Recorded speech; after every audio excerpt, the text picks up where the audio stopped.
wait a second.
Shall we get started? Yeah.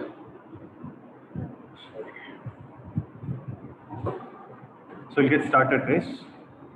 So everybody knows your 12th syllabus, right? So last class I discussed. I hope you guys have gone through it. Those who didn't attend last class, I hope you would have gone through. Did you go through?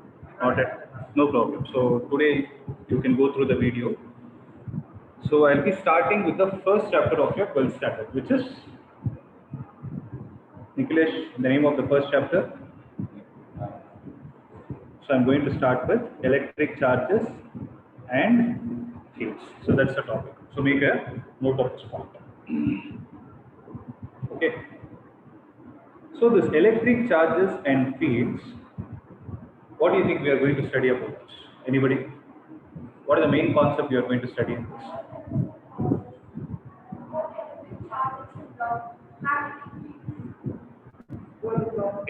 Electric charges will not produce magnetic field. They will produce electric field. Only magnets can produce magnetic field. Okay? So your flow of electrons falls in the branch of current electricity. Here we don't discuss about the flow of charges at all. We will mainly discuss only about the charges which are at rest and how are the fields generated due to different distribution of charges. So when I say different fields, I am trying to talk about the electric field that is present in the system. Okay, so let's get started.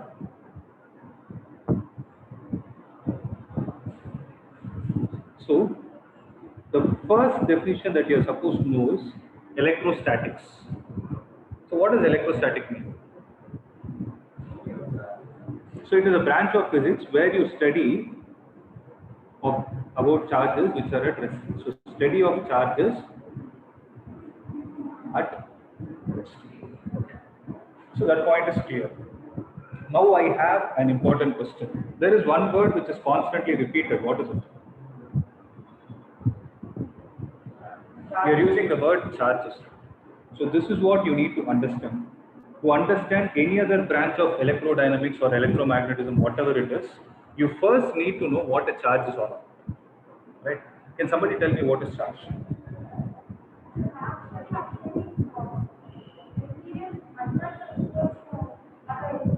Okay. So you mean to say, will you be able to experience charge? If I put a question like this, will you be able to experience magnetism? Way where you can sense that there is a magnetic field present at its place. You would have done it many times. Simple thing, you take a magnet, you take it close to some iron object, you will be able to find some attraction. Right? So that attraction is happening due to whom? Charges. maybe partially okay, but there we don't speak about charge from there. Okay, flow of charge is substituted, because flow of charge is a responsible factor for magnetism. Okay, accept that. But one thing is clear, you will be able to experience it, right? That point you are accepting, right? In a similar way, that is happening because of a magnetic material. As of now, I don't know what is present inside a magnetic material. I am clueless about it. That we will see later. Now, my question is, will you be able to sense the presence of charge? If I give you a particular object and ask you, tell me whether this object is charged or not, will you be able to sense it?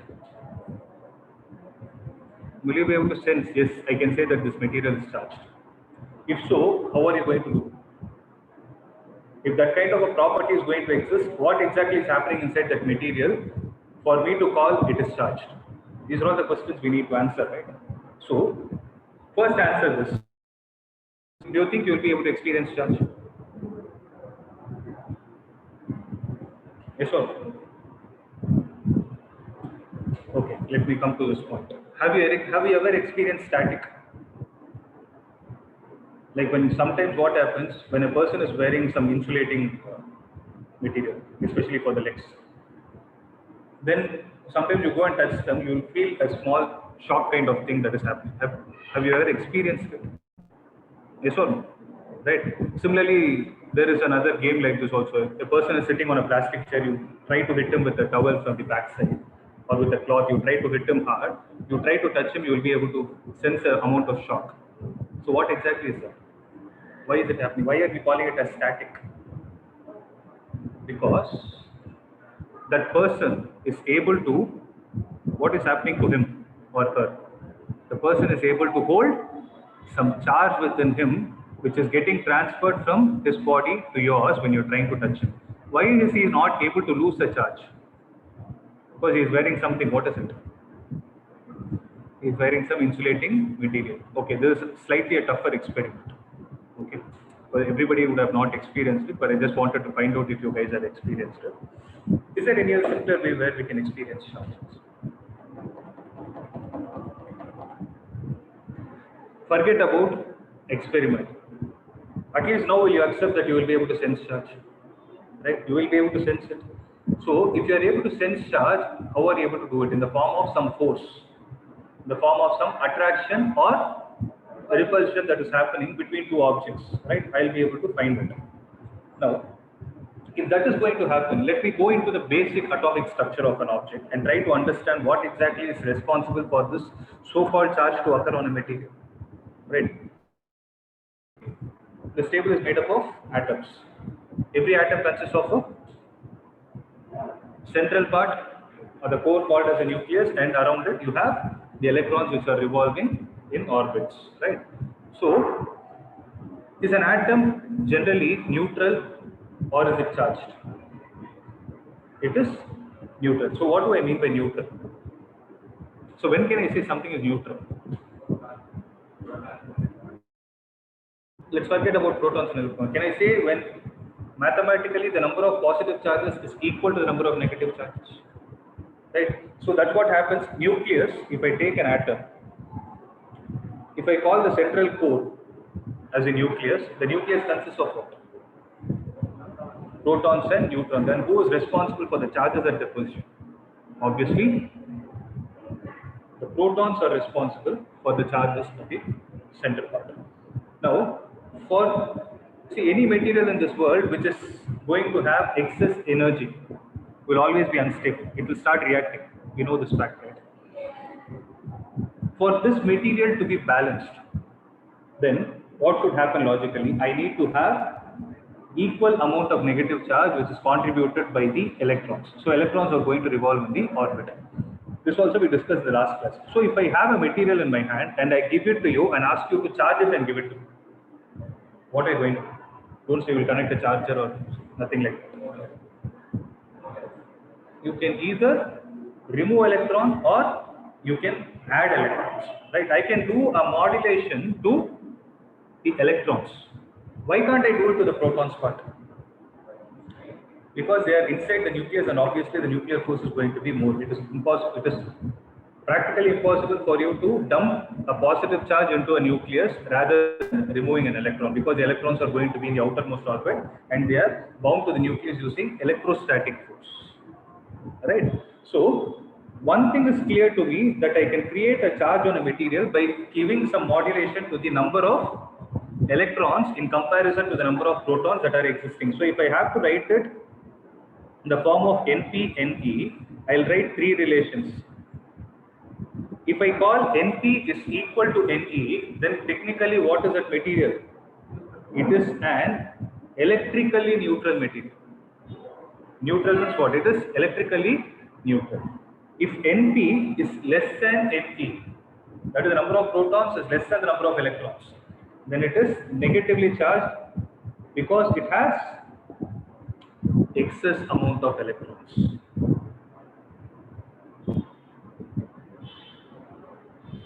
If I have NP to be greater than NE, it is positive charge because it is electron deficient.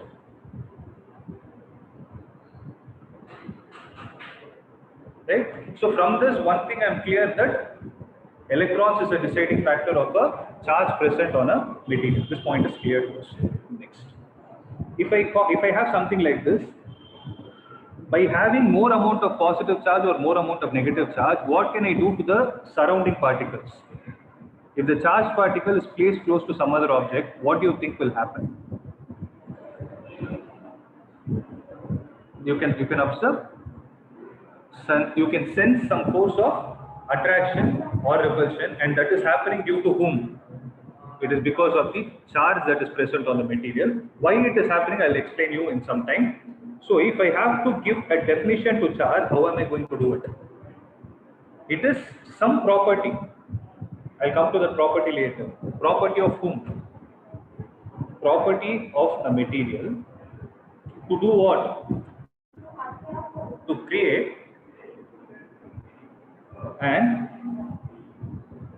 attractive or repulsive force on whom?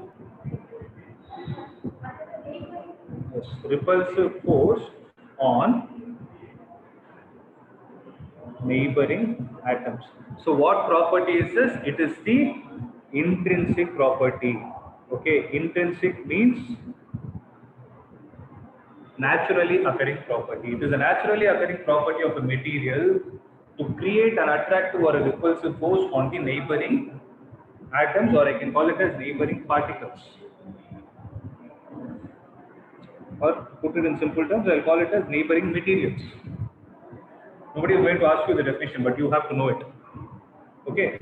Next comes an important question. See, in physics, whenever you are learning something, you have to first know its definition, then you have to know its mathematical formula, then you have to know its unit. If it has any value, you need to know its value, and you need to know its dimensional formula. And lastly, you need to know whether it is a scalar or a vector quantity. So we are concentrating only on charge. So for charge, what did we see? We saw the definition. What are we supposed to see next? If charge has a unit, what is going to be the unit of it? So if I ask you what is going to be the SI unit of charge, it is obviously going to be amperes per current. It is Coulomb, and it is the name of a scientist. It is given by the, it is written in letter capital C. Okay. Next, what is going to be the dimensional formula of it? What is going to be the dimensional formula of it? A into T. That is, I is equal to Q divided by T. Q will be equal to I into T. Why can't I directly put it as? Why can't I put it like this? This is not the base quantity. What are the 7 fundamental quantities that you have? Mass, length, time. Then electric current, temperature, luminous intensity, and the amount of substance. That is, luminous intensity is measured in candela, amount of substance is measured in mole, and ampere is one of the 7 fundamental quantities. So when you write the dimensional formula, when you are using, you have to use the 7 fundamental quantities from which unit? From which system? SI. Okay, so Coulomb you cannot write it, but Coulomb can be written in terms of other two fundamental quantities, which is nothing but ampere into time. Does it make sense? So sometimes it can be a 1 mark question. Ampere into time is a dimensional formula of which physical quantity. It's a very basic thing, but sometimes they can ask. Okay. Next, what is the nature of it? Is it a scalar quantity or a vector quantity? So before that, let's think. What are all the types of charges you know? We saw now. You have negatively charged particle, positively charged particle. Right? Now comes the question. If I ask you whether charge is a scalar quantity or a vector quantity, what knows? But it has sign, no negative sign is there. Negative sign is there. Magnitude. Then what does a negative and positive sign mean? Does it have something to do with the direction? If I say the charge is minus 5 coulomb, am I trying to say it is minus 5 coulomb in the east direction? Nothing. So it is only a value. So it is a scalar quantity.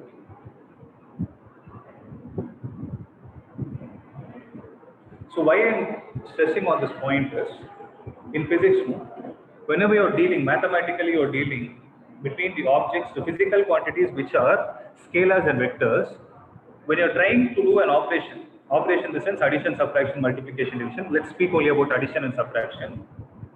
If it is, you will follow algebraic operation. Whereas when you do with between vector quantities, you will do vector addition. Vector addition means you take the unit vectors into consideration, I cap, j cap, all those things. Whereas if you add scalar quantities, you will do an algebraic operation. Algebraic operation in the sense plus or minus. That plus or minus has nothing to do with the sign, the direction. It is only an algebraic operation. Am I clear? So that is the reason why it is important for you to know whether it is scalar or vector. Right? Next. So, next I have a question. If you are able to charge a material, then what are all the methods we can follow to charge a material? That's what we need to see next. Now, one thing we are clear by now. Charging means, whenever you use the word charging, it is addition or subtraction of electrons, removal of electrons, right? So, if that is the case, what are all the methods that you can follow to create a charge on a particular material? What are all the operations you can do to create a charge on a material? That's what we need to understand. What do you think you can do?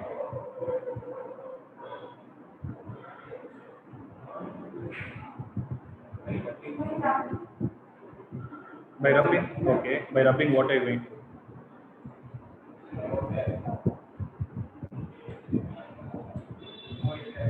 You are actually transferring the electrons from one material to another. Okay, that is it. Is there any other way? So rubbing is the process of physical contact, by bringing the objects into physical contact. Is there another way without a physical contact? Will you be able to do something? Very good. That's called as induction. Okay. So there are two methods in which you can create charge on a material. One is called as charging through the process of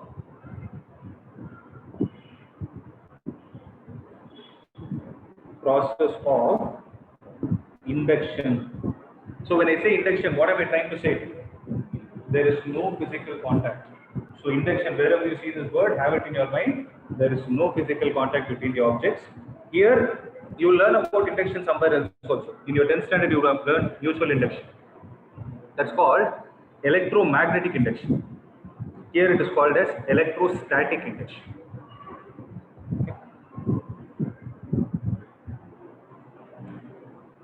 But generally they call it as induction. Next. Charging by rubbing the objects. Okay. See, I know, do you guys know that what are all the objects that can be rubbed for you to create charges? Any such examples have you seen? Okay.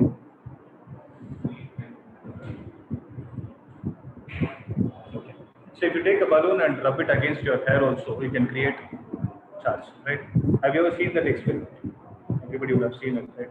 So when that happens, when it is able to attract the papers, what exactly is happening?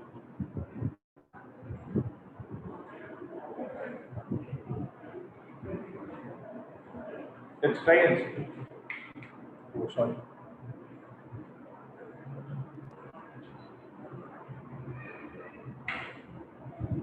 Can someone give me?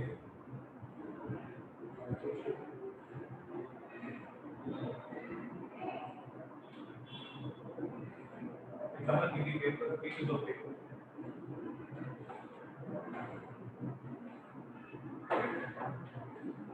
I'll just take a paper and tear it into small, very small pieces and give it.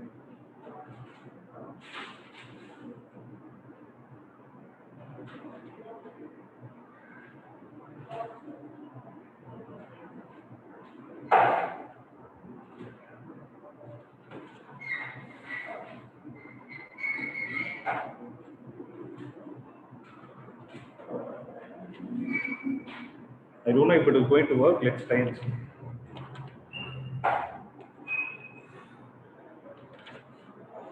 In the process, I want you all to think and tell me what exactly is happening.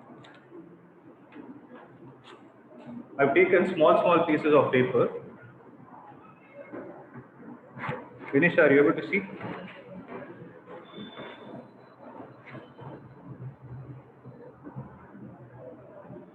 So I have a balloon in my hand. I take it close to this paper. Are you able to see any? Are you able to sense something? No, right?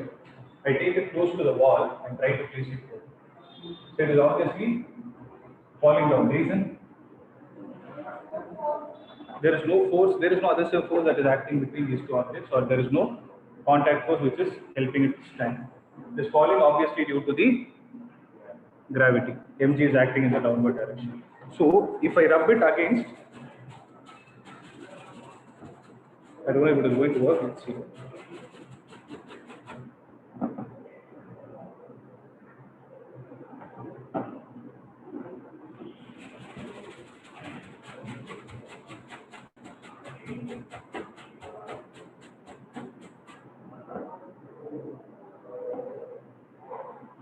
But generally it worked for the first pass, I'm not sure, because I would have some moisture. It should be dry actually. Okay. So what exactly do you think will happen? Let me try it again. What do you think should happen? What is happening?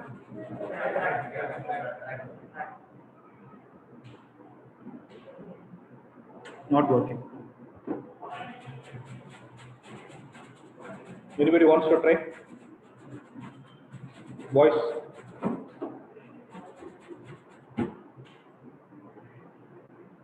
There it worked. Flop shot. It's okay. But it was you can make it. Remember your hair should be dry. No moisture. Okay. So if suppose it is going to get attracted, I'll tell you what will happen. When I bring the balloon close, you can see some papers flying and it will get stuck to it.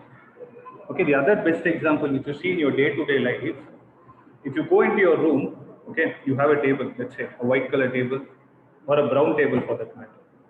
You switch on the fan, will you be able to find some dust after some time? Sometimes it happens. If your room is slightly dusty, will you be able to find some dust on your table? Why is it happening? So it gets attached to it. No, what is the force that is holding it? It is again an example of electrostatic force. Okay, so when you use it, this material gets charged and it will be able to attract the other neutral particles. In a similar way, assume my hand is the balloon which I try to attract. So when I take it close, I will be able to see something like this. It will go and get stuck like this. I can actually lift it till this point also. If it gets stuck that stronger, I'll be able to lift it. So there are two things that I'm able to observe from here. What are they? One thing, initially the objects were neutral, right? Initially they were neutral, but when I tried to charge the material, what happened? There were some transfer of electrons that has taken place between me and the object which I tried to rub against me, and this paper was still neutral. But how did it get attracted to the other? I didn't touch it.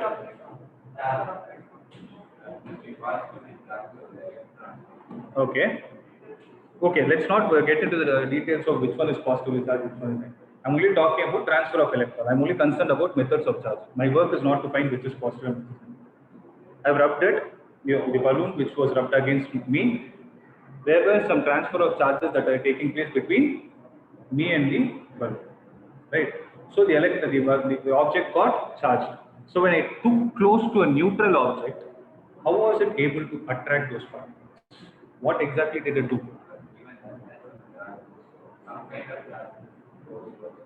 Okay. Now comes an important question.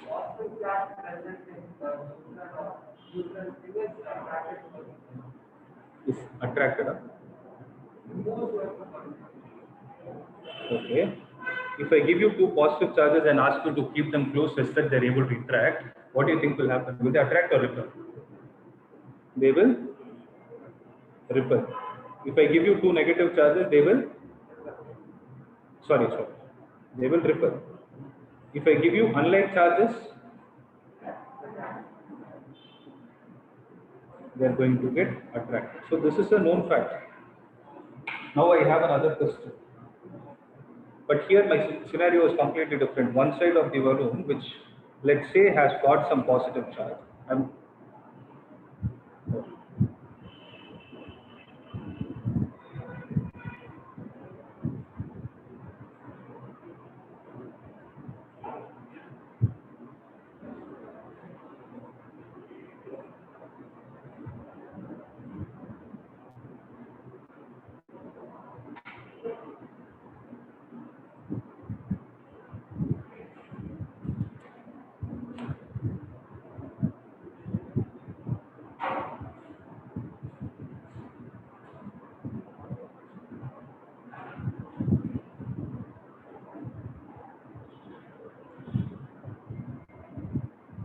Okay, one side which got positive charge, the paper which was electrically neutral, what do you think happened to it?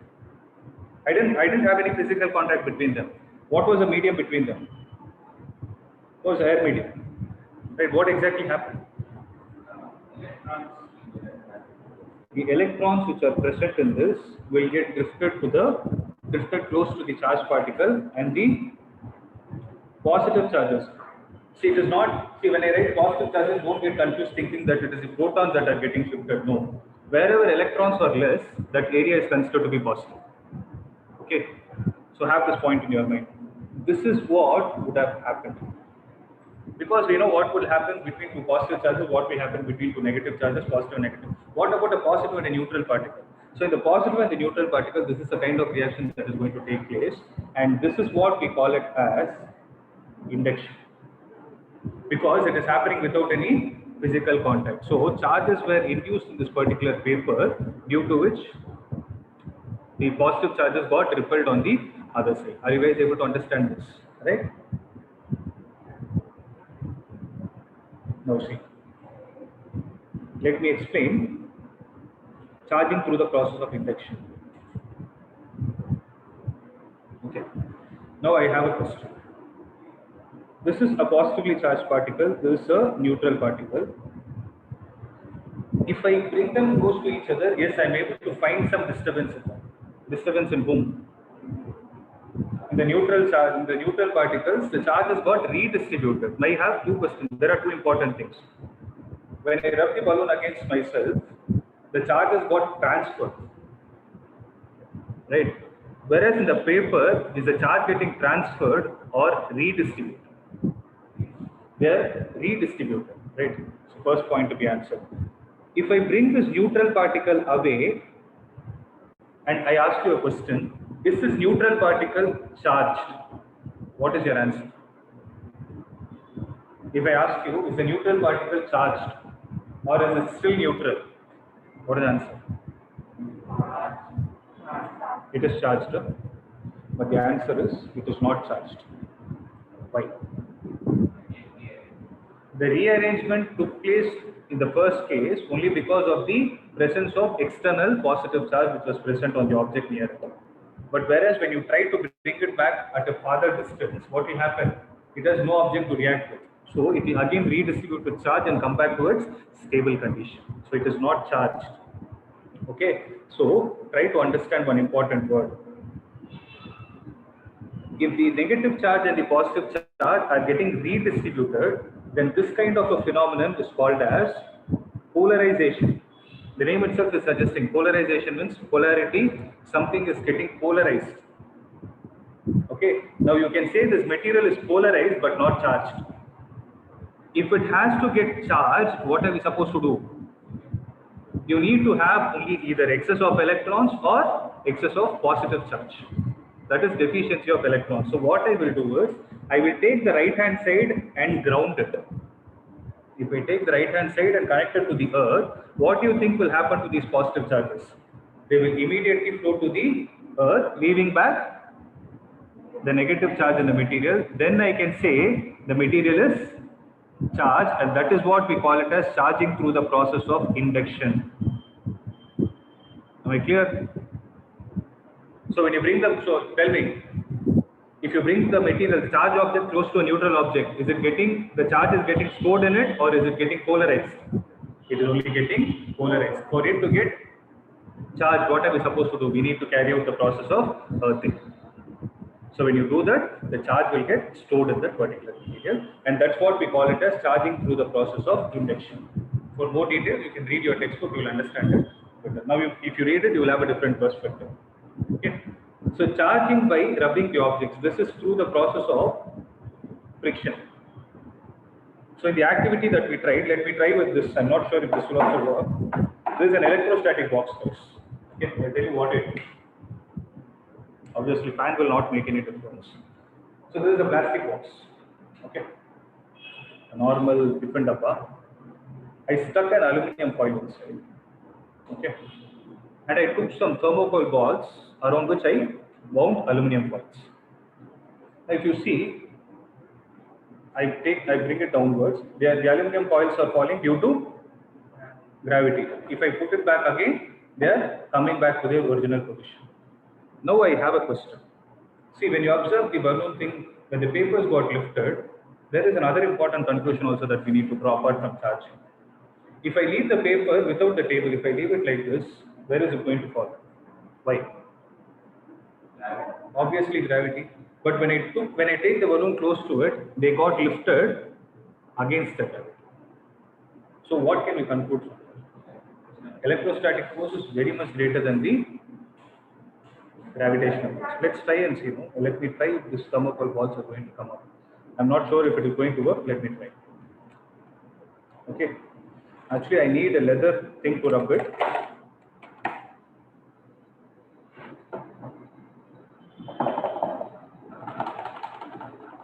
I can see some thermocol balls. Are you able to see from there? Some thermocol balls got stuck here. Yes. So what do you think has happened? If I have leather, I'll get a perfect result. But there is a hole here. If I rub my wallet, it'll tear. So I'm not using it. What is happening? You're not able to see. You're able to see, no, from there, yeah. Yes. So when I did this is what I did through the process of rubbing. I created a charge here, due to which the charges on the other side got induced, and that side, though it was neutral, more amount of charge got induced. That's why the particle jumped closer to the other charges which were created. So this is what we call it as charging through. What did I do here?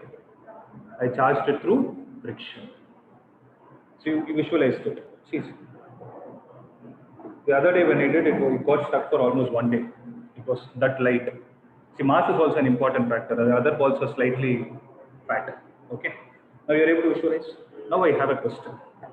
When I say charging through the process of friction, how exactly is it happening? What is the science involved behind it?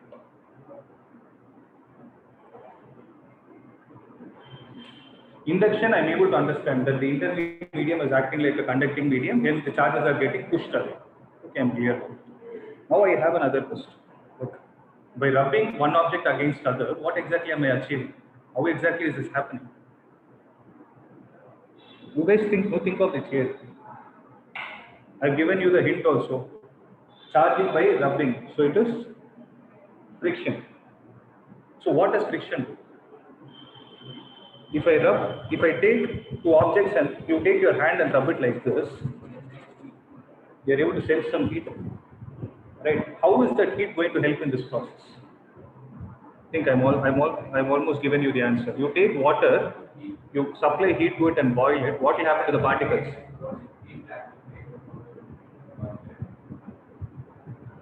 So you see some the water boiling, the bubbles come up. What exactly is happening? When can you see those bubbles? When the particles are loosely packed. When can you do that? Only when you break the bond between them. So let's try to understand this. If I put it in a block diagram, first is, if I take one object and rub it against the other, the first thing I am generating is heat. So I am able to sense some heat at the point of contact. Due to this heat, what will happen to the electrons present in the outermost orbit? The electrons experience vibrational motion. There are different kinds of motion, right? Translatory, rotational and vibrational motion. So this heat will create some vibrational motion in the object, and as you keep rubbing it more, same example, when I rubbed it fast, you see they jump very fast. Why is it happening? Because more amount of heat, more amount of energy supplied to the electrons, and that energy will be sufficient enough to break the bond between the electrons and the nucleus, and the electrons instantaneously get jumped out of the surface and they get transferred. So if the material has to get charged completely, what is important, transfer or redistribution? Like, listen to this point. If I have to say or conclude a material is charged, do I need to create a process of transfer of charge or redistribution of charge? Transfer of charge. So in this process, what is going to happen is, since because of this heat, what will happen? Because of the heat, what will happen? The materials will experience more amount of vibration. More amount of vibration results in more amount of kinetic energy. More amount of kinetic energy results in breakage of bond and the material getting charged. And this is what happens in the process of charging through rubbing. Detailed part, you can read it from your textbook. Clear? So this is what happens.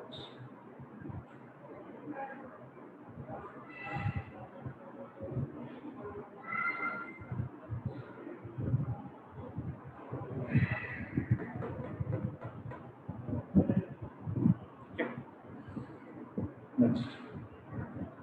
So the device which can actually sense the presence of charge is called as an electroscope. How many of you have heard this word? So if somebody asks you, is there a device which can sense the charge present in a material? Yes, it is an electroscope. Okay. So keeping all these points in mind, let's try to frame some basic properties of charge.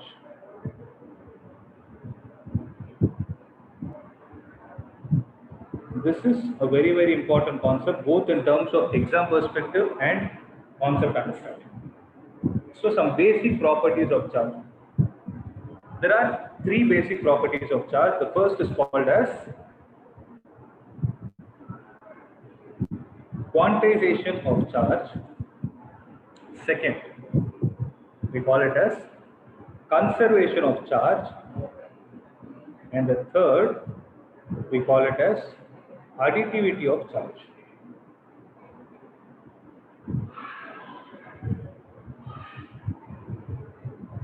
Okay. This is an important point, please make a note of this. So, what exactly do we mean by quantization of charge? That's what we need to understand.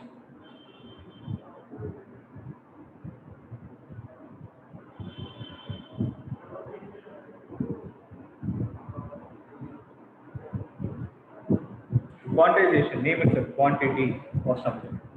It will speak about the quantity of charge that is present in a particular material. Right? See, have one point in your mind, wherever you speak about charge, who is going to decide the charge of a material? It is the electrons. Right? So, when I say a material is charged, I can only speak in terms of the electrons getting transferred from which material to another. That's what I mean. So, if I think of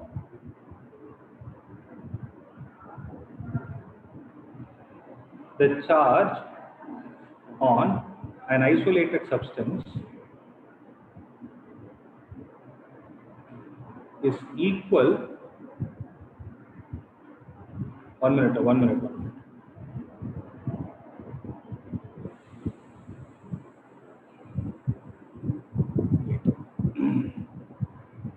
The total charge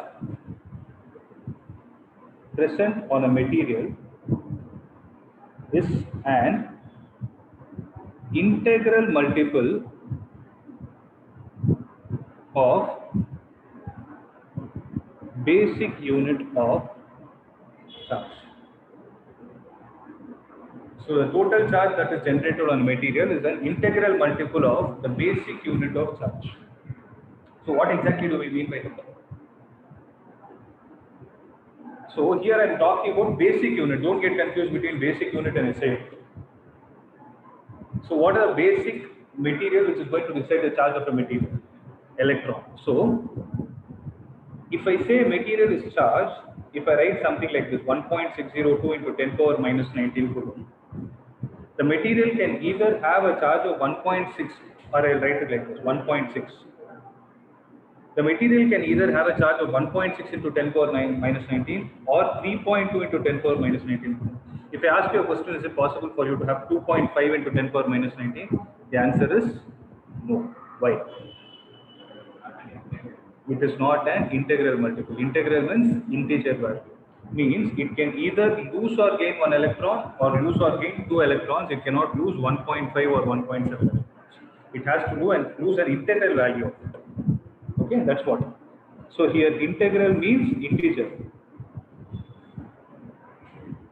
Integral doesn't mean the calculus part. Integral means integer of the basic unit of charge. So basic unit is nothing but charge of 1 electron.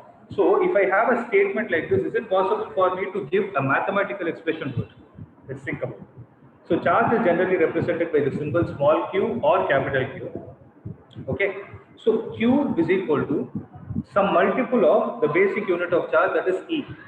Generally E is used for 1.602 into 10 power minus 19. It should be an integral multiple.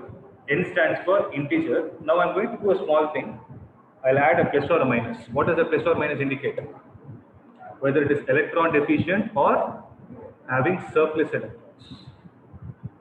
So in the problem, sometimes what they will do is, they will use the word it has lost 2 electrons, means you should take Q is equal to plus Ne. If they say the material has gained 2 electrons, you should take Q is equal to minus Ne.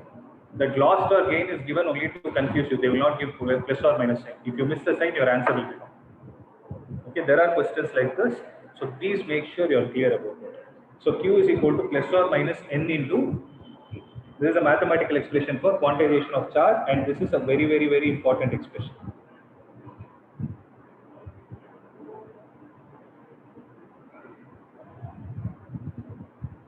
Clear?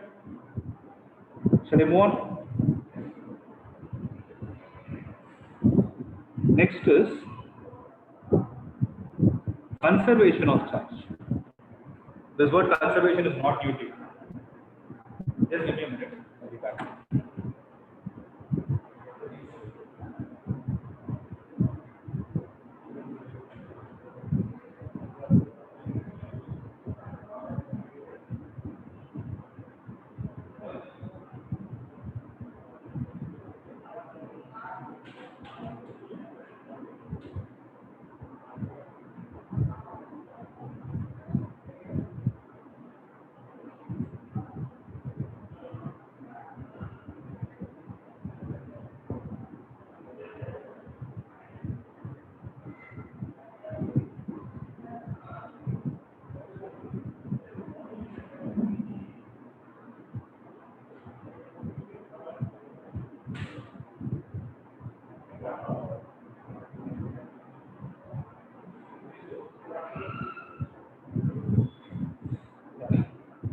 So what do you mean by conservation of charge? If you know what is conservation, it's something like preserved. Conservation of energy. Energy can neither be created nor be destroyed, but it can be converted from one form to another. Similarly, conservation of charge is like charge can neither be created nor be destroyed, but it can be transferred from one material to another. This is a very, very basic thing. Please write it down. Charge can neither be created nor be destroyed, but it can be transferred from one material to another. Can be transferred from one material to an.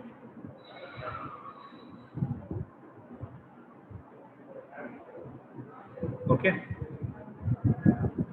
That is one way of stating. The second way is in an isolated system. Underline the word isolated. The total charge present on the system is always a constant. You can either say it is always a constant or conserved. Both mean the same.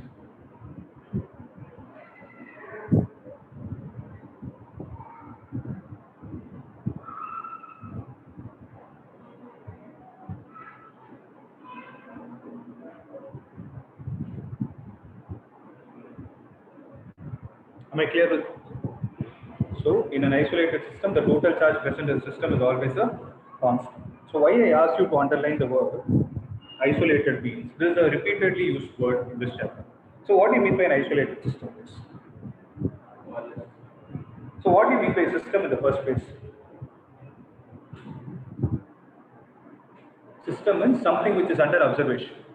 Like something which is our interest of study is what we call it as a system. If I take a block and a block which is rubbed against each other, then how many particle system is it? It's a two-particle system, first and second.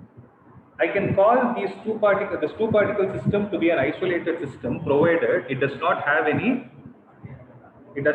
interaction with the surrounding. So, for example, from the activity that we did, when I tried to rub the balloon, the charge, though if the papers would have got attracted, no, you cannot see that amount of force. Reason being that surrounding. What will happen is the charge which is getting stored on the balloon is only a temporary thing. It will start immediately leaking. That's why you see when you discharge a battery also it will leak to the surroundings. Okay. So that is not an isolated system. So for it to be an isolated system, you need to create an environment in such a way that the system has the charge transfer taking place only among themselves. Okay. Let's take an example. Let's say when I explain the process of charging through friction, the first and the second object both were neutral. So what is the total charge present on both the materials initially? 0, 0, because I'm using the word neutral. Okay. So the total charge on the system is 0 under initial conditions. Let's say after you rub them and separate them, that is when you create transfer of charges, not redistribution. When you create transfer of charges, let's say it has developed two positive charges on the left, then I can put a question like this. How many negative charges will get generated on the right material?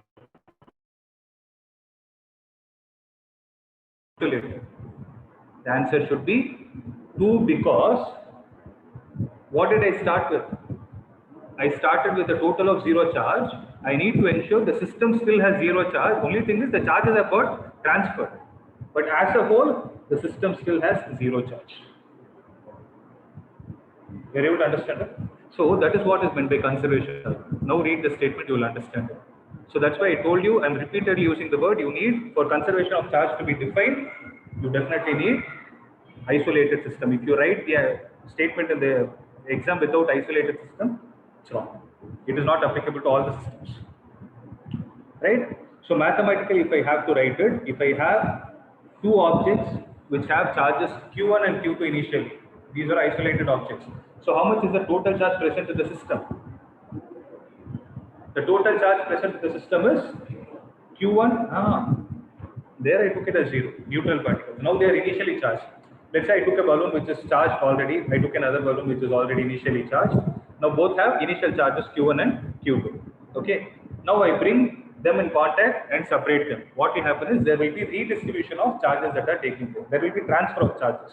So when that is happening, let's say the new system is in such a way that the first object has charge Q and the second object has charge Q dash.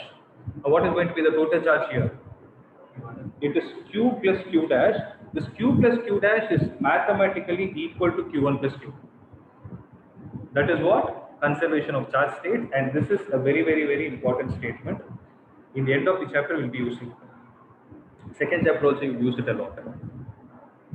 Guys, I'm repeating. First two chapters, if you understand, the remaining chapters, it's easy. So ensure you're clear with everything. If there's any doubt, get it clear. Shall I move on to the next one? Third one, what did I say? Means what? Name says something. Charges can be added. Right? So again here I can state it like this. If I have an isolated system, write it down. In an isolated system, please write it down. In an isolated system,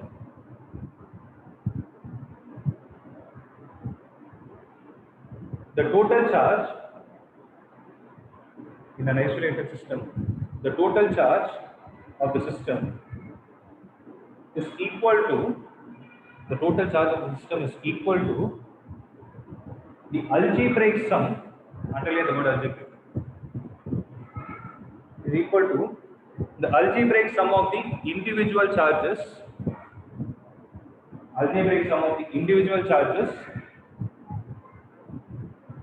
present in the system.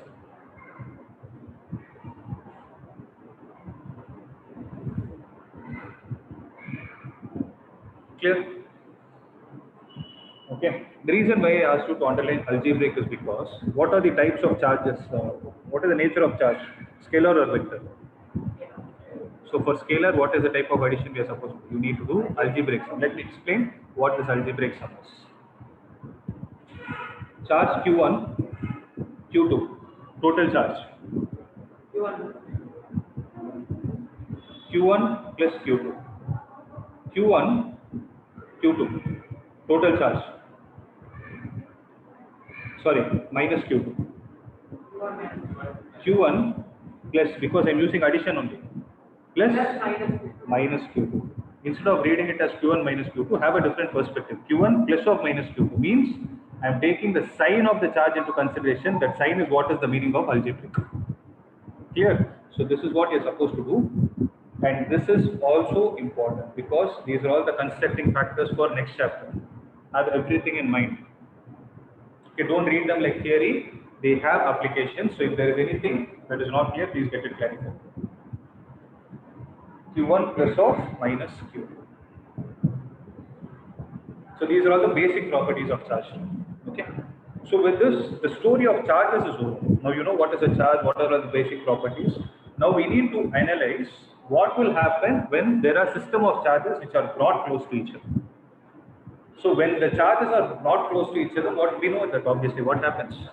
They experience attractive or a repulsive force. So force is responsible for translatory motion. Please have this in your mind. Okay. So the law which is going to speak about it is what is called as Coulomb's law. Okay. So this is the first law that we are going to start with. So if you observe in physics, every chapter has two laws. One will be Coulomb's law. Last you will have something else which is a simplified factor of this. That's called as Gauss law. That we'll see later. Okay. So first let's start with what does Coulomb's law mean. Can someone state Newton's law of gravitation? I don't want anybody to state Coulomb's law. When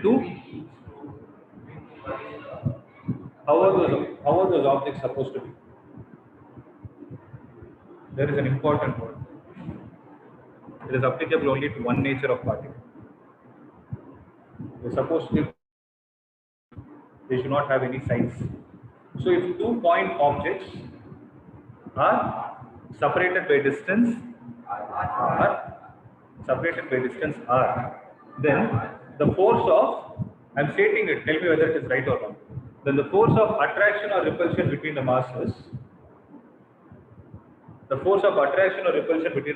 is directly proportional to the product of the masses and inversely proportional to the square of the distance of separation. Is my statement right? No, it is not. I stressed on one point twice. Force of attraction or repulsion. Gravitational force is always attractive. It can never repel.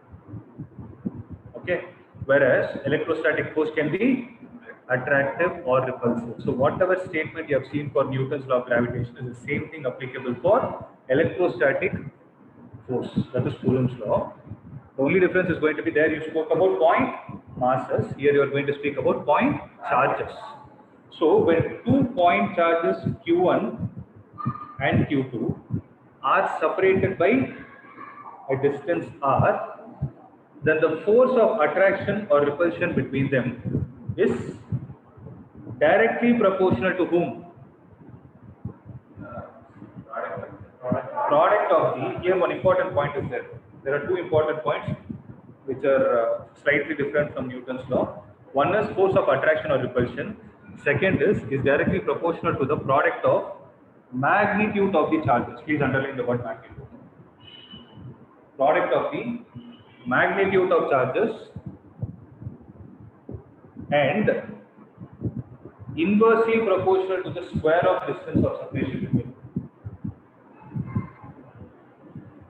Inversely proportional to the square of distance of separation between them. Is that clear?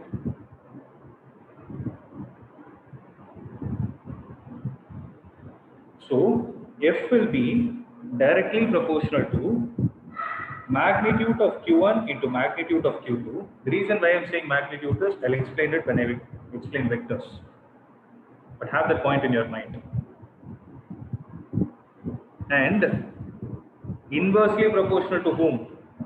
The square of the distance of separation between them. When you combine them and write it, F is directly proportional to magnitude of Q1 into magnitude of Q2 divided by R square. From there, you can write F is equal to the proportionality symbol removed will give you a K. K times magnitude of Q1 into magnitude of Q2 divided by R square.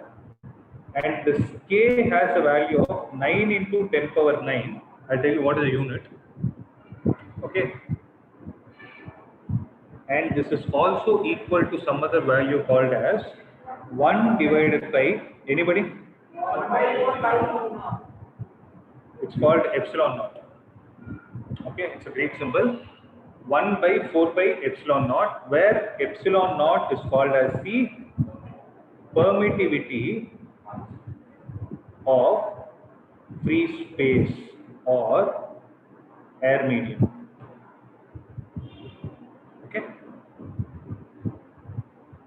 So here many people have a confusion.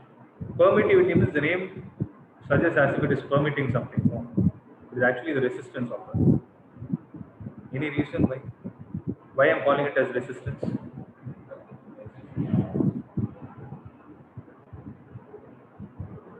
This mathematical expression will tell you.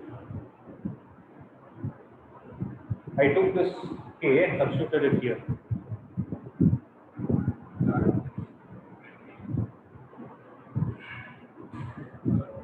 They are inversely proportional to each other.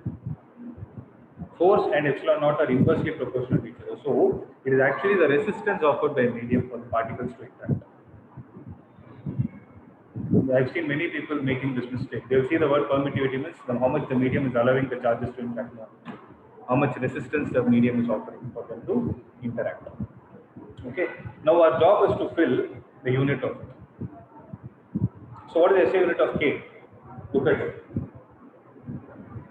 Force is measured in Newton, charge is measured in Coulomb, distance is measured in meter. So what will you write? Rearrange and tell me. Newton meter square, Coulomb square. Newton meter square per Coulomb square. Okay. From here, if you try to calculate the value of epsilon naught, it comes out to be, do you know the value? 85 into 10 power minus 12 unit. This is the reciprocal of it. Coulomb square per Newton meters. Okay. These two values have to be remembered by you. You have to remember them.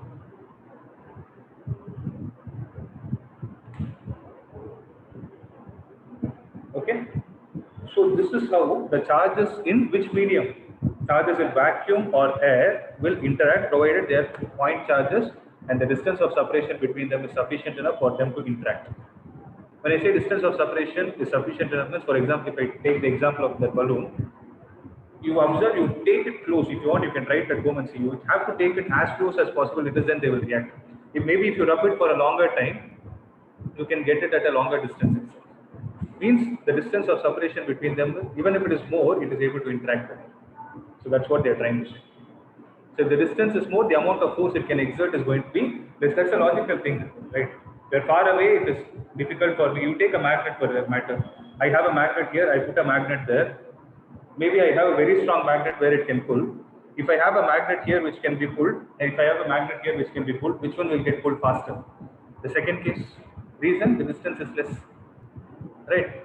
So, there is actually a theory also, like when I say inversely proportional, why is it not inversely proportional to R? Why is it not inversely proportional to R cube? Who told us it is only R square? That's a different story. About that, we'll discuss it in the next class. Okay. Any doubt till here? Am I clear? Right? Okay. So that's all from my side. This recording, you guys will get it by tomorrow in the app. If there is any doubt, you can go through it before the next class. Okay, I'll see you guys in the next class. Next class will be on Monday. From Monday, the classes will get regularized. Okay. 1 minute.